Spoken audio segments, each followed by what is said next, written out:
Let's start with a tone worth going somewhere. Hey, Composing Gloves here, and in this episode of Midi Music Theory, we're going to be talking about rhythm, the idea of rhythm. Now, I actually do a really simple job in my other series. I just kind of want a separate video for each, but you may consider it a benefit to go watch the other one.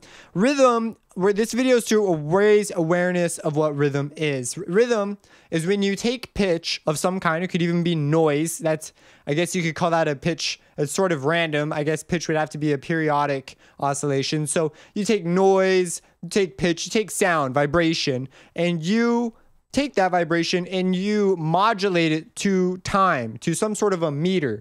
And people, we recognize that when we're writing melodies, we're writing chords, we're doing all these things, we recognize that there's a rhythmic component to it, but we often ignore it. We do not pay that great of attention to it. Maybe we're working in a meter or a time that we're very comfortable with, very intuitive to us. And so we never really venture off into more complex rhythms. Rhythms are used, these ways we relate pitch to time.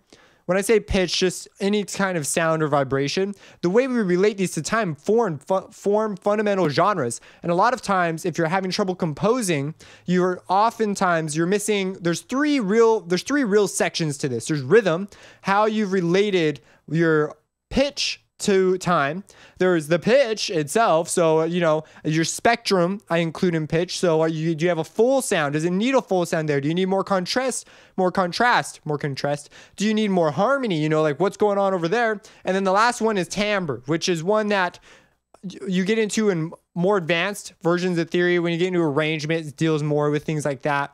Sort of the timbre, the instruments you've chosen, and sound design, it's really the sounds you've picked and how those appear there. Now, all three of these things are pretty intuitive to the point where the brand new person can sit down and write a song, and if they practice and go at it without any formal education, they can make some pretty good songs. But if you want to get like Hollywood status, like jazz arrangements and things, they're just not going there. It's not going to happen. They need more formal education, or at least they need to sit down and really write out a method to their madness. And when you do that, you start making really deliberate decisions. My goal isn't necessarily to take you to that formal status, although hopefully one day I'll be capable of bringing you to where you want to go.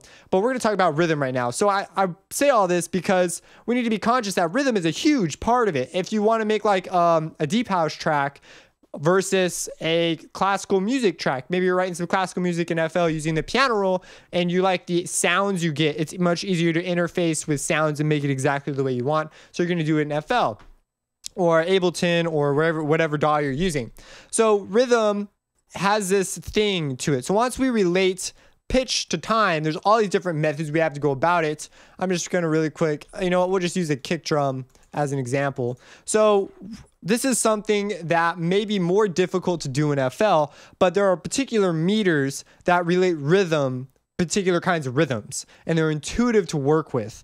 And here we don't have that advantage. So that whole thing about the last video about 4/4, 3/4, 2/4, those all contribute themselves to a type of rhythm we're going to be thinking in as well. They aren't just like arbitrary values. Like the brand new musician oftentimes says, why do I said this, I think every like elementary school kid, when he sees something written in 2/4, like ragtime, for example, if you're not familiar with ragtime, it's like the Maple Leaf Rag, the Entertainer, Scott Joplin, versus like a march, or versus let's take ragtime in a march. So there are these things called upbeats and downbeats.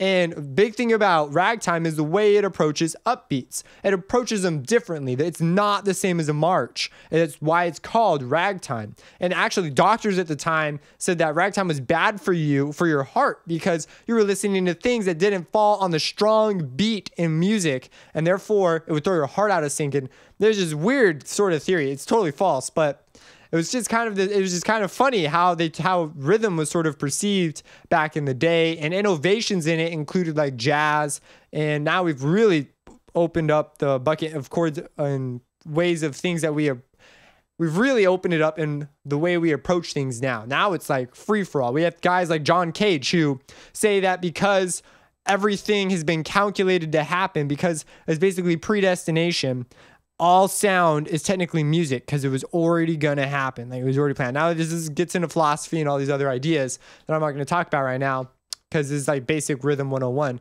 But anyways, we have all these options. In FL, my main point is we're going to stick to the way I sort of do things in FL, but you can get to other rhythms, but it's not going to be as intuitive. We will talk about borrowed time. It's a very common thing that happens in FL, but the essential goal right now, and hopefully I've accomplished it, is that you are more aware of rhythm. You are more aware that it is a major part of your composition, and that hopefully while you're composing, you'll be aware that it's a thing. And as we talk about different rhythms, you're going to be paying attention to things like downbeats and upbeats and stuff, which we'll cover in the next few videos.